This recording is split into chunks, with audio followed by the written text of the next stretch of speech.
Paço de Vila Viçosa.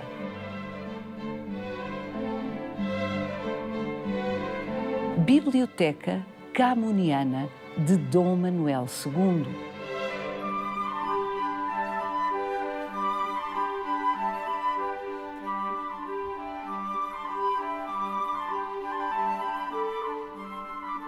Como é que Os Lusíadas, um longo poema que nunca foi fácil de ler, fascina tanto a tantos há mais de 450 anos?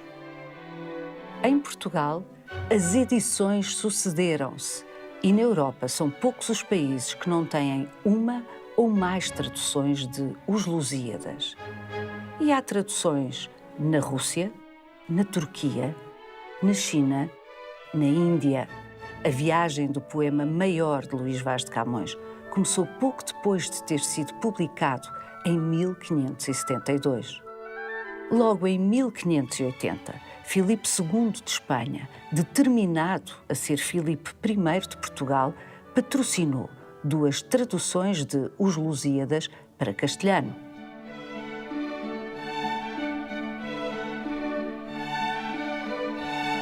Já no século XX, Dom Manuel II, o último rei de Portugal, construiu no exílio uma excepcional coleção sobre Camões.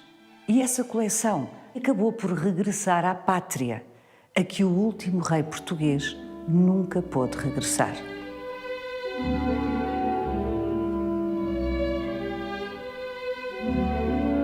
Depois da morte de Dom Manuel, em 1932, a coleção passou a integrar o património da Fundação da Casa de Bragança.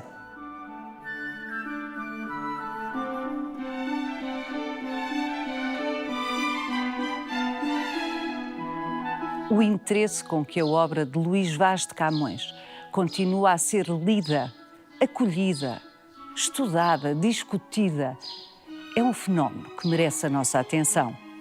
E há que observar que do poeta não conhecemos sequer a caligrafia, a assinatura. Vai querer saber mais? Venha connosco nesta visita guiada.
Esta exposição revela grande parte da coleção que Dom Manuel II, o último rei de Portugal, construiu da obra de Luís Vaz de Camões.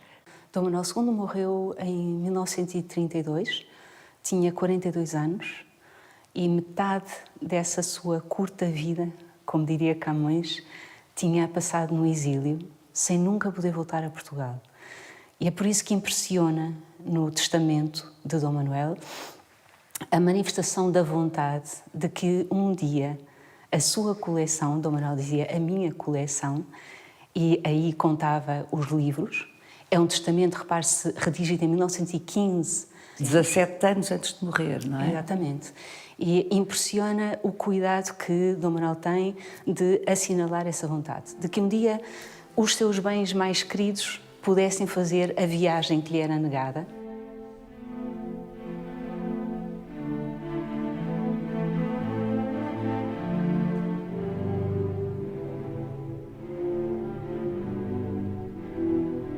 Dom Manuel tinha duas herdeiras, a viúva e a mãe.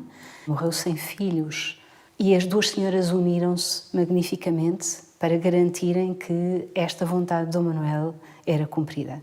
Em 1933 era criada a fundação da Casa de Bragança e já na década de 40, convertido em casa-museu o Paço Ducal de Vila Viçosa e reunidas na Biblioteca do Paço Ducal as condições necessárias à integração dos livros que Dom Manuel tinha reunido no exílio de Londres, a coleção veio para Vila Viçosa e aqui tem sido cuidadosamente conservada, enriquecida e, o que também é muito importante, partilhada.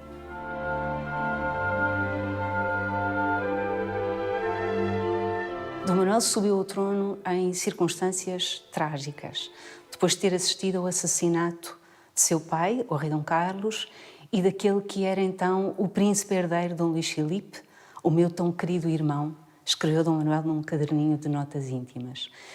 Jovem de 18 anos, que as voltas da fortuna obrigam a ser rei, e a reinar cerca de 32 meses, um Portugal agitado por uma fortíssima turbulência política. Basta ver que, no tempo de Dom Manuel, se formaram e caíram 6 governos, em 32 meses. Com a proclamação da República, Dom Manuel é forçado a abandonar o país, passa primeiro por Gibraltar, mas depois vai para a Inglaterra, e é em Inglaterra que se instala. Em Londres. Em Londres. E é aí que vive, viajando um bocadinho pela Europa, sem nunca poder voltar a Portugal, mas é em Inglaterra que Dom Manuel vive e é aí que coleciona os livros que hoje estão reunidos em Vila Viçosa. E embora o exílio de Dom Manuel fosse um exílio confortável, houve com certeza muita saudade, muitas desilusões e talvez por isso também consigamos entender o fascínio que Dom Manuel sentia por um avô longínquo, homónimo, que era o Dom Manuel I, que tinha reinado entre 1495 e 1521 e tinha ficado para a história como o Venturoso. Dom Manuel II foi tudo menos um venturoso. Foi a personificação da desventura, de alguma forma, como rei.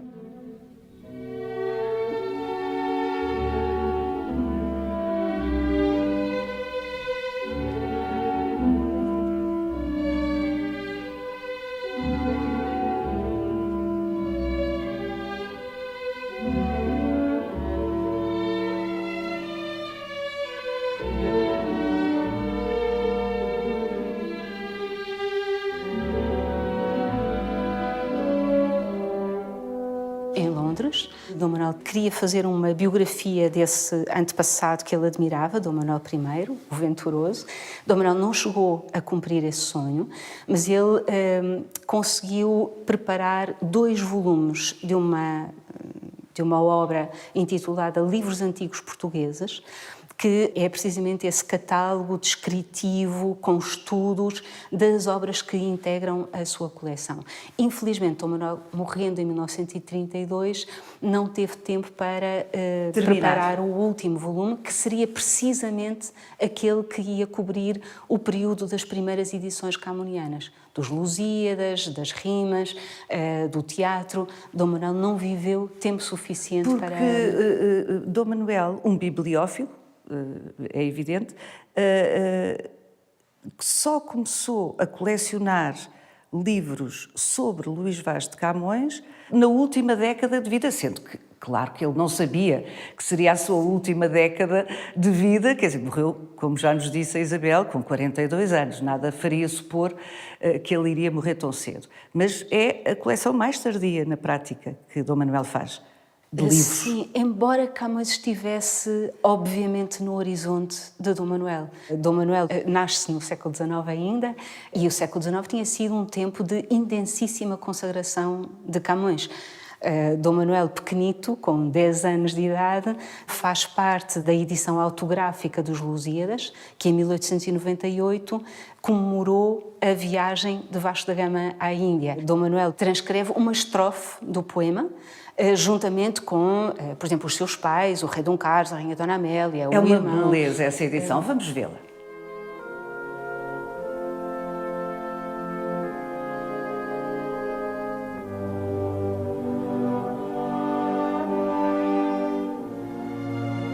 O interesse de Dom Manuel pela história do século XV, do século XVI, era um interesse que correspondia, por um lado, a uma consciência de que a nossa identidade se alicerça na memória.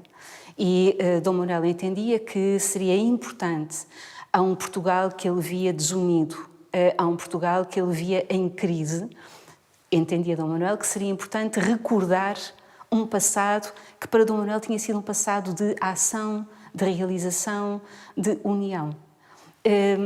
Camões entrava naturalmente nessa história e, com toda a importância que já lhe era dada, seria naturalíssimo que Dom Manuel, a certa altura, sentisse necessidade ou entendesse justificado abrir como que um ramo camoniano na sua biblioteca, cobrindo não apenas as edições antigas, que eram o centro do interesse de Dom Manuel, mas também acompanhando a presença da obra camoniana ao longo dos séculos na cultura portuguesa e acompanhando a própria viagem do texto nas traduções que dele cedo começam a fazer-se em Espanha e vão alargar-se, enfim, a uma escala planetária. Ao mundo inteiro. Sim, até aos nossos dias. É espantoso, sim. Não é?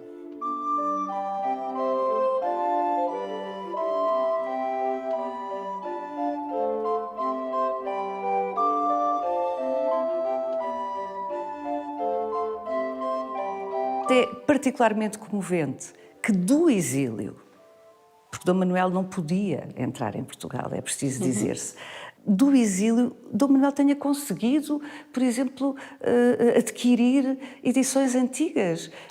Como é que ele fez isso à distância? Escrevendo, pedindo? Como é que fez isso? Dom Manuel teve um colaborador precioso, um autêntico sábio, chamava-lhe assim, que foi Maurice Ettinghausen, um alemão que foi para Dom Manuel como que um agente de compras, de pesquisa e de compras. Ettinghausen podia fazer as viagens que Dom Manuel não podia e Dom Manuel viveu numa época em que beneficiou também da desagregação de algumas bibliotecas. Por exemplo, pôde felizmente comprar parte da coleção de Carvalho Monteiro, que nós associamos hoje à Regaleira. Exatamente. E que tinha uma camoniana incrível, não é? Aliás, esta exposição rumará em janeiro, se não estou em erro, de 2025, até Sintra, ao Musa, onde será exposta juntamente com aquilo que foi recuperado para agora exibir de Carvalho Monteiro, precisamente. Um empresário, mas muito interessado pela obra de Luís Vaz de Camões, também um grande colecionador. E tudo isso nos fala do imenso valor simbólico atribuído à obra de Camões. De formas várias, a presença de Camões numa coleção de bibliófilo é um sinal de um valor maior que se atribui ao poeta. Completamente esmagador, por comparação.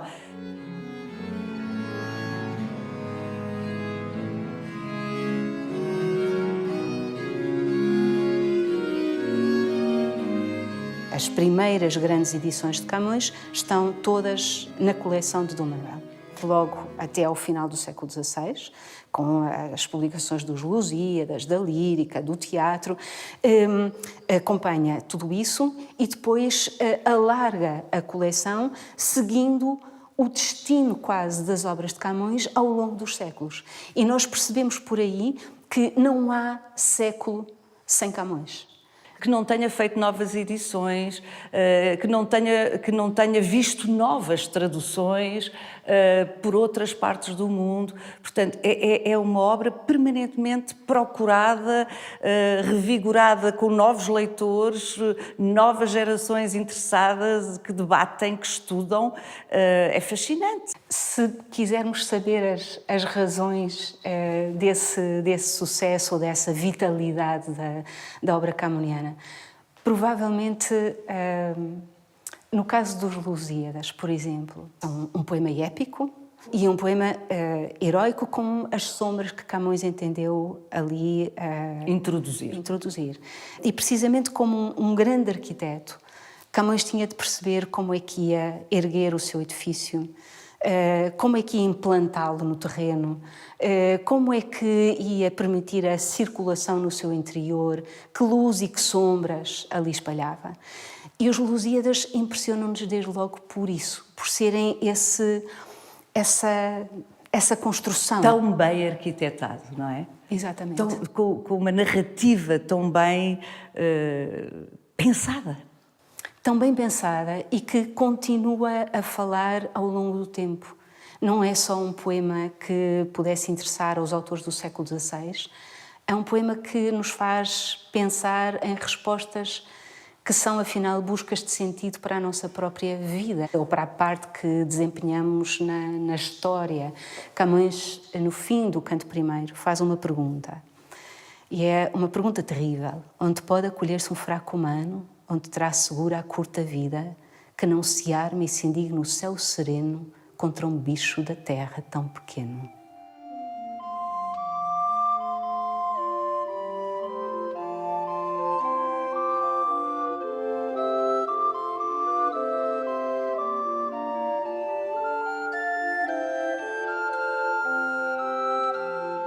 Nós somos todos bichos da terra.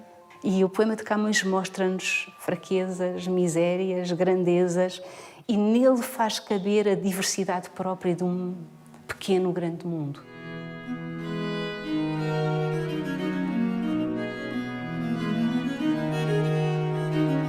Dom Filipe II de Espanha patrocinou, pagou, mandou traduzir os Lusíadas. 2 traduções para castelhano, uma delas é feita por um português, o Benito Caldera, ele castelhaniza o nome, e são 2 traduções que aparecem em competição em 1580, ou seja, no ano em que Portugal perde a sua independência. E a coincidência é demasiado forte para não... Para ser uma coincidência. Para ser uma coincidência, para não pensarmos que, enfim, a par de um processo de incorporação política de Portugal na coroa de Espanha, houve também um processo de integração cultural, no fundo simbolizado nesta passagem dos Lusíadas para a língua castelhana. E também talvez pudesse ser uma maneira de Dom Filipe II, que veio a ser em 1581 Filipe I de Portugal, dizer aos portugueses: eu amo a vossa cultura, eu estou interessado nos vossos autores. Era reconhecidamente um homem muito culto. Sabe Deus que ele terá prestado mais atenção ao texto de Camões do que o próprio Dom Sebastião. Sim, Camilo Castelo Branco disse uma coisa muito interessante. Ele disse: não foi preciso esperar pelo século XIX. No século XIX houve grandes celebrações, 1880, houve grandes celebrações camonianas. Mas Camilo dizia com muito certeiro: não foi preciso esperar pelo século XIX para se ver Camões canonizado. Esse processo de consagração começa logo no século XVI. Camões depressa passa a ser o príncipe dos poetas. No fundo há uma... Mais do que isso, quando se dizia o poeta... Era Camões.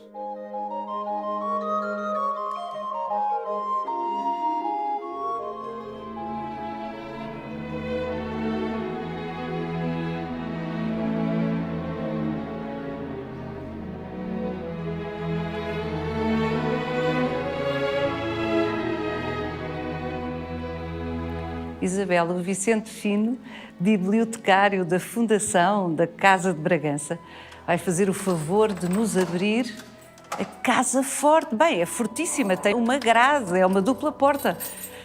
onde está a Biblioteca de Dom Manuel II, mas justifica-se estes cuidados todos. Muito obrigada, Vicente.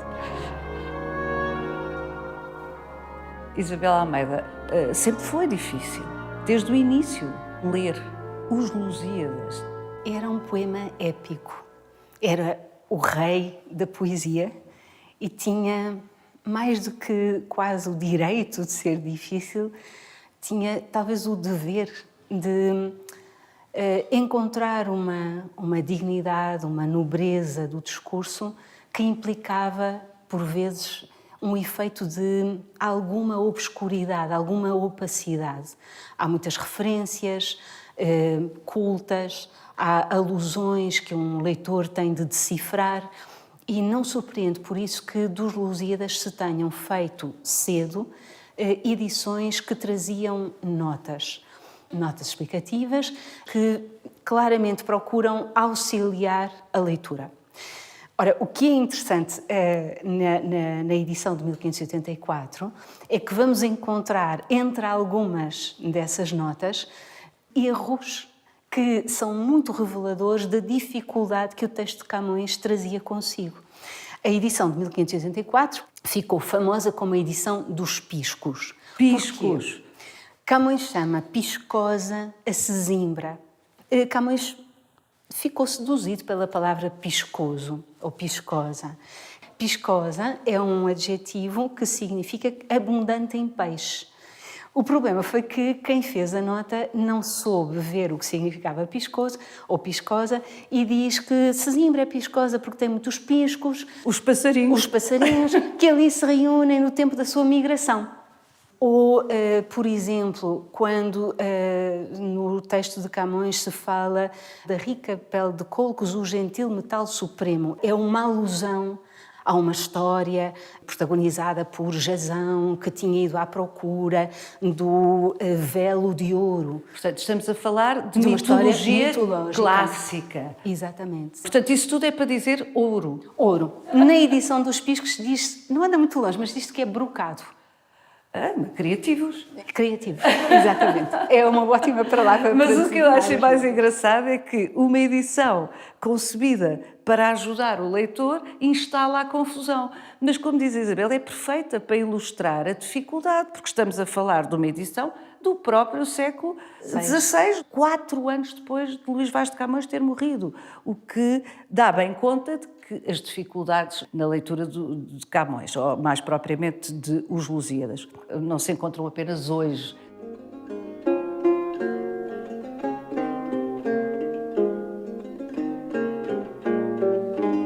É muito interessante como é que um objeto tão exigente mobilizou e continua a mobilizar tantos. Camões conseguiu juntar o quê? A imitação de um grande texto clássico, a Eneida. É claramente um autor a medir forças com o mestre dos mestres. Conseguiu fazer isso e conseguiu articular no seu poema a narração de uma viagem que tinha modificado decisivamente a medida do mundo, a viagem de Vasco da Gama para a Índia, que mudou a nossa história. O nosso mundo globalizado é herdeiro do que se faz no século XVI e conseguiu juntar se quisermos, essa ação, esse episódio, conseguiu juntá-la à evocação da história de Portugal. Os Lusíadas deixaram em gerações de leitores aquela memória traumática da divisão das orações, que é seguramente uma tarefa muito difícil num poema assim.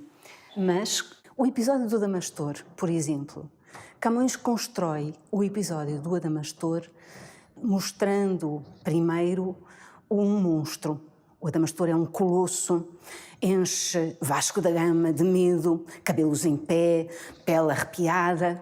Mas a partir do momento em que o Vasco da Gama ousa perguntar: quem és tu?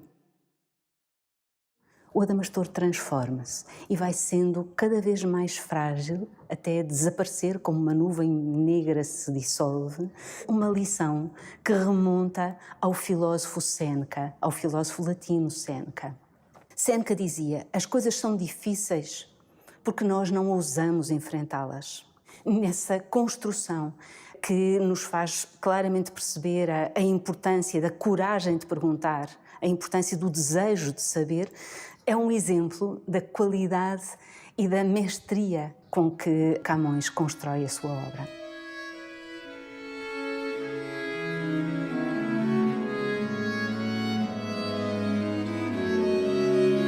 Camões viu um exemplar desta edição e foi o único livro seu que Camões viu editado.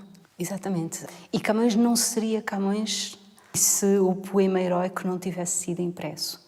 Camões foi pioneiro no nosso país na impressão de um poema épico. Ele não terá sido o primeiro a concluir um poema épico.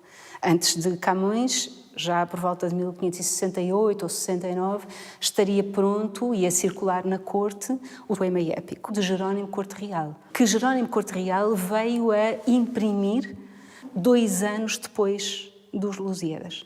Portanto, Camões é o primeiro. Exatamente. É o primeiro a aparecer com um livro impresso com um poema heróico como são os Lusíadas.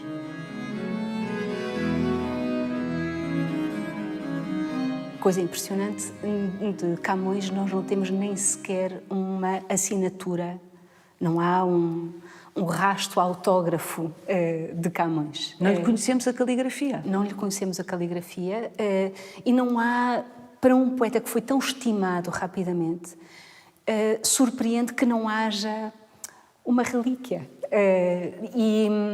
Seria um manuscrito seu? Seria um manuscrito. Os camonistas continuam a sonhar que um dia vai aparecer. Sim, continuam a sonhar. Sim, porque não é credível, quer dizer, ele devia ter muitos manuscritos. Ninguém chega a um poema desta complexidade, como vimos, sem escrever muito, sem esboçar muito, sem tentar muito, sem ter uma oficina intensa de escrita, não é? O que é que terá acontecido? Os manuscritos são frágeis e foi uma vida muito atribulada. Faria Sousa, o grande comentador de Camões, ativo na primeira metade do século XVII, conta que teve acesso a um manuscrito, a uma cópia dos Lusíadas num estádio ainda de formação. Faria Sousa diz que ficou imensamente alegre com aquela possibilidade de entrar na oficina de Camões. Na oficina de escrita, nos bastidores da produção do poema. Exatamente. Mas é escasso o material que resta que nos possa permitir um vislumbre do que seria o trabalho de concepção deste poema. O que me leva a pensar que Camões não o divulgou. Fez disso um segredo, não é? Sim, até para que outros não se apropriassem da sua obra, o que era uma claro. Coisa que relativamente muito. comum que acontecia muito. Quando andava tanta gente a dizer, o António Ferreira, etc., andavam todos a dizer, façamos um poema épico, os portugueses não escrevem sobre aquilo que fizeram. João de Barros dizia, os portugueses fazem coisas extraordinárias, mas depois ninguém não escreve. Os romanos, os gregos escreveram, nós não escrevemos. Portanto, Camões dá forma a essa expectativa, a essa vontade. Às vezes penso que Camões terá mantido um certo segredo. Ele tinha a perfeita consciência da excepcionalidade do que estava a produzir. Sim, da importância do que estava a fazer.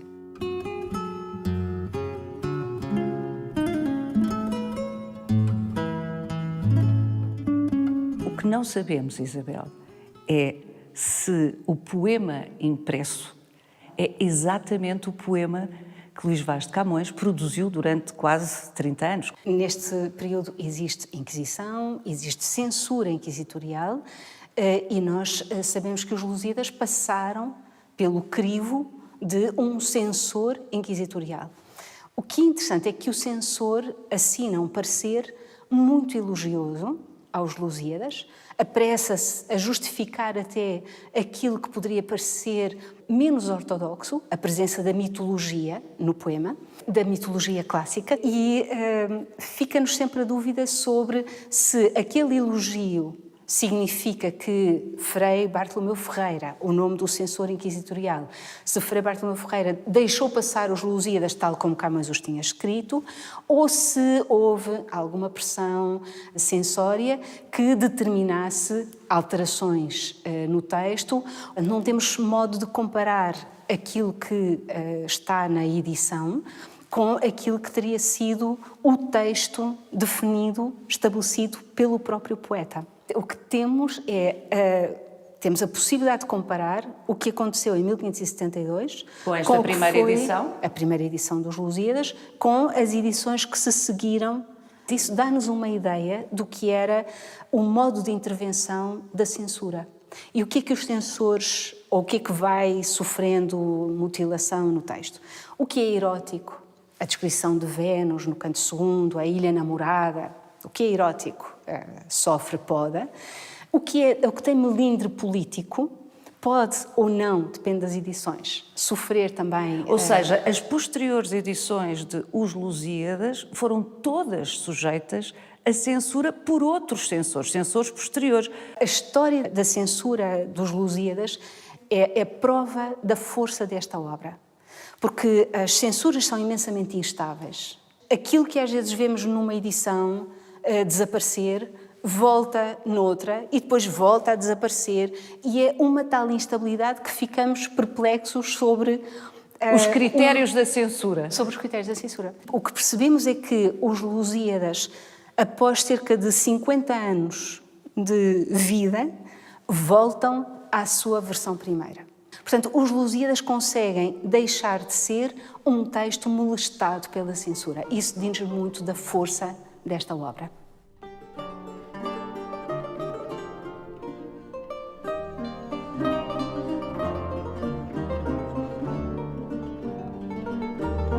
Isabel Almeida, se não temos a certeza absoluta se o poema heróico, épico de Camões, Os Lusíadas, impresso nesta primeira edição, corresponde exatamente àquilo que o poeta escreveu, menos ainda temos certezas relativamente à sua obra lírica. A obra lírica de Camões tinha ficado, como a de tantos outros contemporâneos do poeta, tinha ficado dispersa em manuscritos. Era hábito no século XVI que a poesia lírica, como se dizia, corresse manuscrita.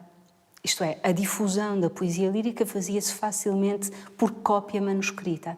E foi nesse estado que Camões deixou a sua obra lírica. A partir do momento em que os Lusíadas surgiram e tiveram êxito, houve nitidamente vontade por parte de impressores e livreiros, vontade de imprimir mais obra de Camões. Repare-se que em Portugal a produção de livros de poesia lírica começa tardiamente, por volta de 1590. Começa aí a grande... Publica-se a obra de Camões, publica-se a obra de Sá de Miranda, publica-se a obra de António Ferreira. Estamos a falar de edições póstumas. Em todos esses casos? Em todos esses casos. Haverá casos como o de António Ferreira, em que provavelmente um manuscrito de autor serviu para a elaboração do livro impresso. No caso de Camões, o próprio impressor, o próprio livreiro... Dessa primeira edição? Vem dizer, de 1595, explica que se encontra ali a reunião de textos que foi possível a partir de um material muito diverso e muito disperso também, o que ajuda a compreender os problemas que o conhecimento da lírica camoniana continua a suscitar ainda hoje.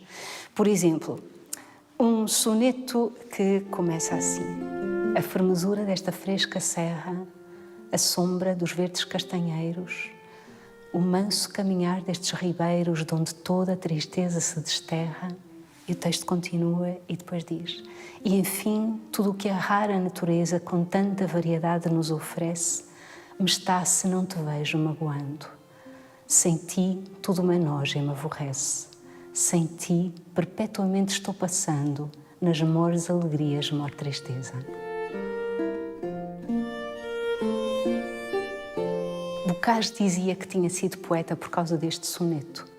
Eugênio de Andrade incluiu na antologia de sonetos de Camões. Mas se estão certas as investigações de António Cirurgião, Gordon Jensen e Luís Safardilha, o soneto foi escrito por Dom Manuel de Portugal. Outro poeta. É terrível, não é? Só significa que Camões estava em muito boa companhia e que à volta de Camões há toda uma série de outros poetas para descobrir.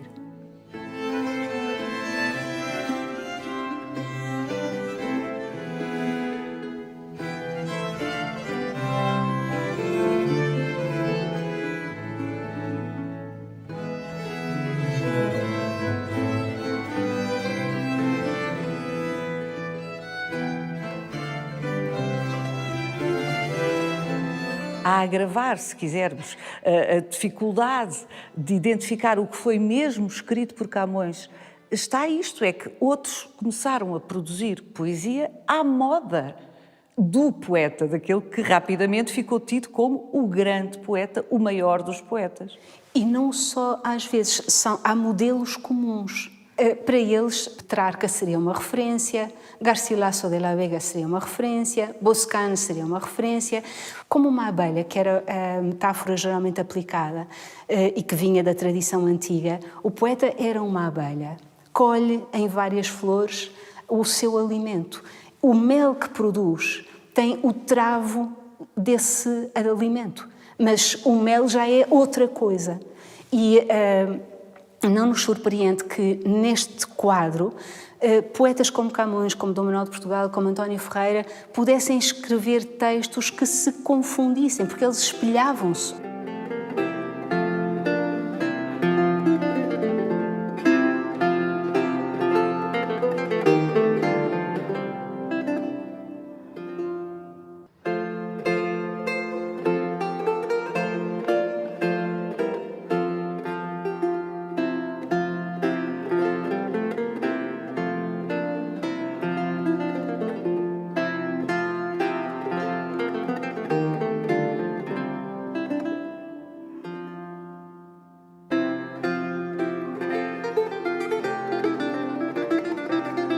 Há um autor italiano, Italo Calvino, que escrevendo a propósito da leitura dos clássicos, porquê ler os clássicos... É um grande livro. É um grande livro, é um grande texto. E Calvino diz, os clássicos são suficientemente grandes e fortes para se livrarem das leituras que vamos tentando, às vezes, colar-lhes. Se nós fizermos uma história da leitura de Camões, que é também um trabalho interessante a desenvolver, se fizermos uma história dessa leitura, percebemos como o poema se vai, no caso dos Lusíadas, percebemos como o poema se vai, às vezes, livrando de algumas leituras. Por exemplo, é impossível ver nos Lusíadas apenas uma obra de glorificação da história portuguesa. Camões, de facto, é um poeta que não deixa de expor, às vezes, aquilo que podia ser um lado mais sombrio da história e, sobretudo, não deixa de manifestar um juízo crítico sobre aquilo que, para ele, são antivalores. A cobiça. Permite-me que a interrompa, porque há uma passagem que é particularmente esclarecedora disso que nos diz a Isabel, dessa coragem de Camões, e que durante séculos, de alguma forma, não foi sublinhada. Não se contenta a gente portuguesa, mas seguindo a vitória, destrui e mata a povoação sem muro e sem defesa, esbombardeia, acende e desbarata. Há hoje quem isole versos como este, porque cada regime parece puxar por aquilo que mais lhe convém. Nós precisamos de ver o todo.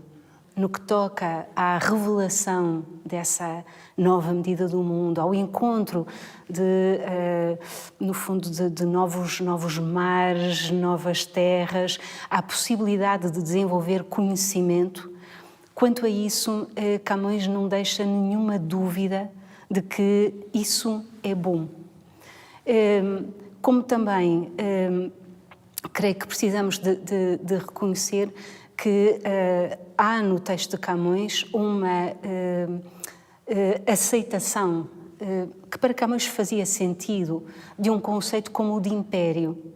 Fazia parte, no fundo, de uma leitura da história. Claro. Camões menciona, a certa altura, os assírios, persas, gregos e romanos e mostra com isso que está habituado a uma leitura da história que valoriza o conceito de império e que admite que há, na passagem do tempo, a formação, um processo de formação e desaparecimento de impérios que cada vez mais se situavam ao Ocidente. Depois esperar-se um quinto império. Mas se quanto a isso não há dúvida nenhuma, o que suscita, julgo eu, alguma reserva a Camões é o modo como esse império poderia ser construído. Camões foi formado numa cultura cavaleiresca e precisamos de pensar que no Código da Cavalaria, difundido também pelos livros de cavalarias, a figura do cavaleiro era alguém que respeitava um código de valores. Havia que, enfim, servir o imperador, servir o rei, mas sempre que necessário, defender aqueles que eram fracos. Isto idealmente no Código da Cavalaria. Para Camões, a desproporção de forças, o combate que envolve a desproporção de forças é qualquer coisa que suscita,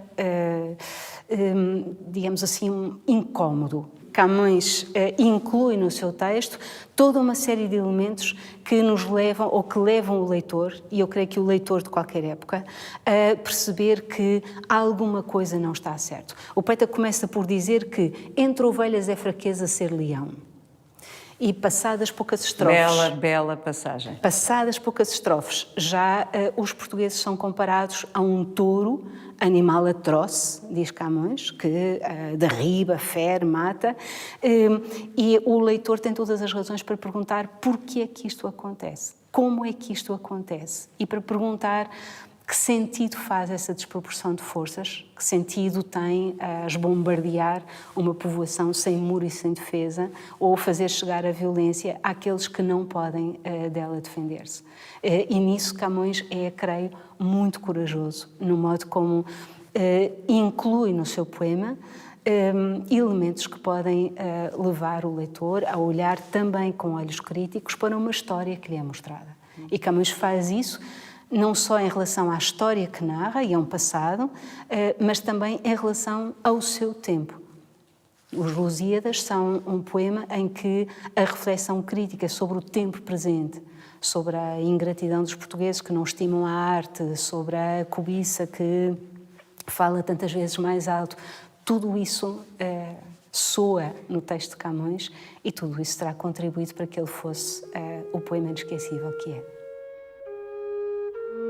Os Lusíadas são uma busca obstinada, às vezes quase desesperada, de beleza e de heroísmo, por um poeta que sabe que os seres humanos são imperfeitos e que o mundo é um lugar muito frágil.